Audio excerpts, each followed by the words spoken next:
Live. This is One for the Record. I'm Diana, and today is May 25th, 2014. And I want you to hear the Jeff Rentz program that had Dr. Bill Deagle on May 22nd, 2014. Now listen to this. Oh, just listen to this. This is a big heads up.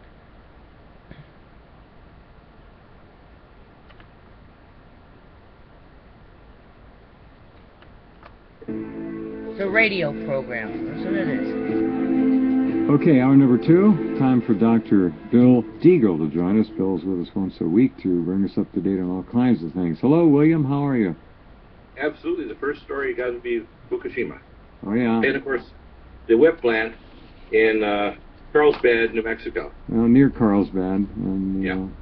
Now, the first update dealing with Fukushima is the issue that they're changing a lot of their plans. Obviously, they're having major leaks. They started releasing lots of water 2 days ago. Yeah, they're just dumping. Very directly in the Pacific Ocean, which they've been doing before, but now it's carte blanche.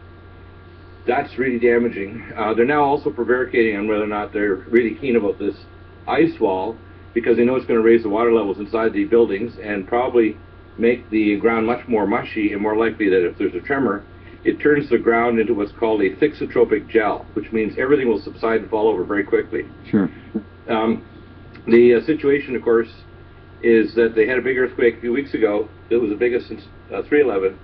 The chances of an earthquake that'll turn it into a gel and make the buildings fall over and cause not only pyrophoric fire, but nuclear explosions, hydrogen explosions, and massive releases of radiation is an inevitability. So it's just a matter of time. We're getting burps of radiation, I call it, on top of the constant stream of tritium. The worst thing that people don't realize with tritium, it's a DNA intercalator, which means it moves the codons of your DNA one base pair. Great. So it's not a typical radiotoxin. It's what's called a DNA intercalator. So it doesn't, like cosmic rays, blast your DNA. It slides the DNA over one base pair. So it induces mutations that way. Wow. Well, the idea of them just going ahead and dumping the water, we knew that was coming. They're going to dump all of it sooner or later. They just can't take care of it. Yeah, the Wipp plant is not. I mean, what's called the advanced liquid processing system has never worked properly. They're basically throwing their hands up. It turns out that the advanced liquid processing plant was designed by a company called Energy Solutions out of Salt Lake City, and it turns out the Salt Lake City plant, a company, is the same company that decided to switch at the Wipp plant in New Mexico from regular kitty litter that has zeolite and other stabilizers to, quote, green kitty litter to act as a desiccant, and it releases methane and turns all of those canisters in various levels of liquid or solid radioactive waste into a methane bomb, so that they're exploding, and they think this is what caused the Wipp plant to blow up. Now, hold on. Not the whole Wipp plant blew up. Just understand that some of the barrels not the blew whole up. Plant, but all the stuff, the material. A number of the containers, there's 500 more containers, and they're at various stages. We don't know how much methane is in each container, because it probably varies a lot, depending how long they've been sitting there and the nature of the material they're with. Yeah. But as they mature, they're releasing hydrogen. I mean, helium. Sorry, methane. When the methane is released, it builds up, and if it reaches a critical temperature, they're saying now, according to, if the temperature reaches a critical temperature in the container, then they're likely to blow up. Now, what we try to do is find out from, you recommended this when I called you earlier, Jeff, to find out whether or not the... is this an industry-wide issue, using catalytic to pack these? We just looked for bids on it. It turns out that it looks like it's the Department of Energy made a policy of this, and the Energy Solutions Company that contracts with Wipp and other sites carried through this. So when I checked with Chris Harris, our nuclear expert, that's his radio name, he said it's almost certain that this is a U.S. Department of Energy policy to go green. Oh my God. Which means that they're probably sitting at Hanford and other sites around the country where they're using the wrong form of kitty litter, and it's accumulating methane on top of these storage containers of nuclear radioactive waste. The storage, let's slow down here. The storage containers, let's say, are 55-gallon drums, just for the sake of visual. They put the plutonium or the whatever, the iridium, I don't care what it is in there, something that's bad. Then they dump kitty litter. They actually dump kitty litter in there to desiccants, to try to desiccate it, to keep it dry, to dry it up. But the problem is, a lot of the kitty litter is the wrong kind, because when it breaks down, it's an organic or a natural, it turns into methane gas. So you've got these 55-gallon drums that all of a sudden have a methane gas production unit in it that causes them to blow. They'll pop. Right, so we'll have more data next week, but according to Chris, and he's checked with some of his colleagues, he's pretty sure it's the National Department of Energy to go green, which is why when it, not just with this company, Energy Solutions, but that it's probably a policy that they're using. As I said, the bids are there. You'll see them. I just said find them if you can. They're there. We're digging in to find that. So that's the latest update, which means it goes from stupid to, like, you know, unbelievable. All right, this is, we're talking about maybe tens of thousands of these 55-gallon drums. Let's just use that term. And they're all packed with the wrong kitty litter, and they could all start to blow up. We might have thousands of bombs, nuclear bombs sitting around the country. Dirty bombs is what they'd be. But this is typical, because it turns out that TEPCO is just an umbrella company, a management company, and they subcontract to American contractors like this Energy Solutions company out of Salt Lake City, which handled the advanced liquid processing system for TEPCO to pull out the strontium and cesium and so on, but they never ever succeeded in pulling out the heavier isotopes. They were trying to, so what's happening, the ALPS system doesn't work. They're dumping leaking from massive amounts of radioactive water in the ocean. And they didn't do anything. For example, my book is almost finished. I'm hoping to get it completed over the weekend. But what we're going to do is put the communications back and forth and the brainstorming with Chris Harris and other nuclear experts that I've done over the last 3 years. Got it. We know that they should have put a seawall up. They should have never tried to put an ice wall. They should have put a system of diversion of the aquifer above it, which should have been done with a series of vertical, you want to call it gates, probably concrete pods or whatever that can be interlocked. Sure. Not something that could be affected like an ice wall, where if you puncture it, you get a massive explosion of radioactive isotopes.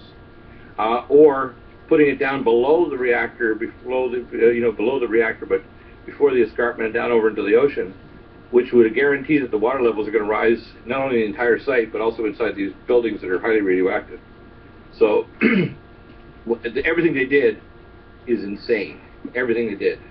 Everything they did is insane. This is another major update. New documents released that admit that virtually the entire team of management, except for what's called the site workers, are actually managing the reactor room, all left as soon as this event happened in March 11th, 3 years ago.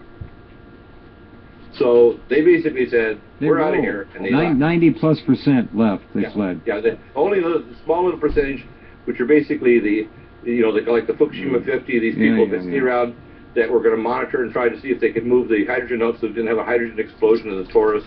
Sure. Or people that were going to try to go in and try to prevent the reactor port They're all dead down. by now, most of them. A very, very small, brave group, but beyond that, everybody else just said, we're out of here, this is nuts. And that would happen here too, folks. Don't kid yourself. Well, it's also, in a sense, happening with Ebola in Africa. What's happening is they're trying to quarantine everybody, including the nurses and doctors, and the nurses and doctors are hiding.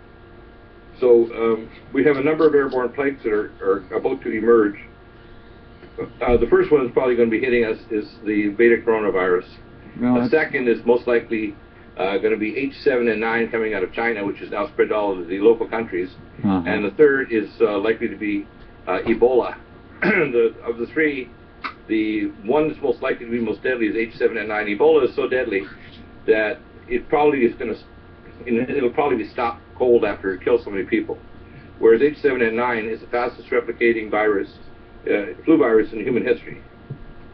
It replicates way faster on a logarithmic scale than any other flu virus, and it has a high case fatality rate. So my guess is when it gets to North America, the SARS is very bad too. And all of these have unusually long incubation periods, so they can shed virus for a long time before the person gets sick. MERS. Yeah. MERS, H7N9, they can incubate and shed virus for a long time before the person goes south. So that's with the Wipp plant, there's 500 containers apparently that potentially have kitty litter in them. Now they were all put in these. Let's give them an idea. quarter mile under the ground, big salt caverns. They hollowed them out. They made a big storage repository. They started to put these, let's call them 55-gallon drums, whatever they are. They're containers about that size. They got kitty litter, methane-producing gas, kitty litter in them. They've got plutonium, weapons grade. They were from old warheads and leftovers and all the rest of it. And they are all potentially going to explode. They cannot go back in there and do this. That's the point. They're going to try and just bury it all. Yeah, and the problem is they don't have like a plan B, C, or D. They don't have even a plan A. Well, the problem is even just trying to... It's estimated that there's somewhere around, potentially, this is what Chris said today, 10,000 of these containers with the upgraded kitty litter. I knew it. I said there were thousands. Yeah, he said 10,000 as well, yes. But again, he's got to... They're all over the country, too. They're not... And how many different sites are they located at? Do we know? We don't really know. They're going to have to go in there and take them all out and repackage them. Who wants to do that? The first thing they're going to do is follow the bids, like you said.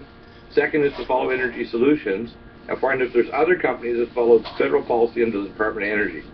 So there can be more than one company, and we need to follow at least Energy Solutions to all the sites where they use this funny kitty litter for packaging and storing nuclear radioactive waste.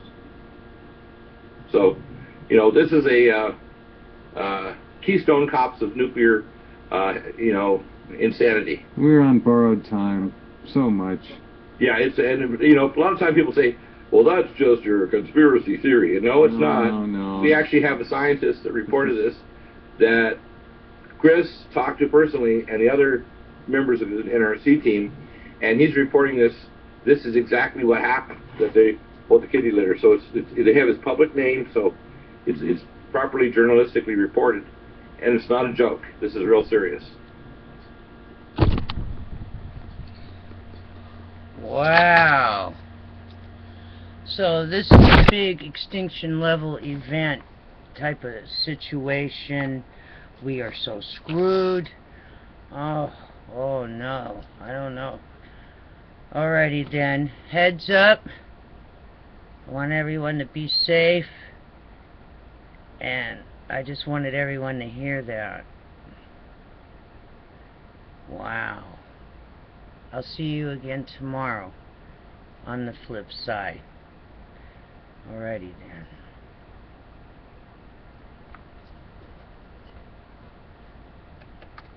Be prepared for anything. Oh